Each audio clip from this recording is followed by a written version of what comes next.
தூய்மை பணியாளர்களை அனுமதிக்க மறுக்கும் நகர பேருந்து ஓட்டுநர் நடத்துனர்களை கண்டித்து திடீர் சாலை மறியலில் ஈடுபட்டனர்.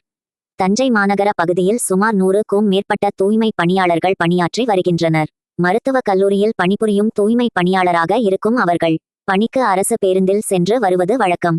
இந்நிலையில் தஞ்சை பழைய பேருந்து நிலையத்திலிருந்து மருத்துவக் கல்லூரி செல்லும் அரசு பேருந்தில் தினந்தோறும் ஓட்டுநர்களும் மற்றும் நடத்துனர்களும் அவர்களை பேருந்தில் ஏற்ற மறுப்பதாகவும், தூய்மை பணியாளர்கள் என்பதால் சக பயணிகள் பேருந்தில் ஏற மறுப்பதாக நடத்துனர் சொல்வதாகவும் அவர்கள் குற்றம் சாட்டினர். இதனால் பழைய பேருந்து நிலையம் முன்பு திடீர் சாலை மறியலில் ஈடுபட்டனர். மேலும் இலவச பேருந்து என்பதால் தங்களை பேருந்து ஓட்டுநர்கள் மற்றும் நடத்துனர்கள் ஏளனமாக பேசுவதாகவும் அவர்கள் தெரிவித்தனர்.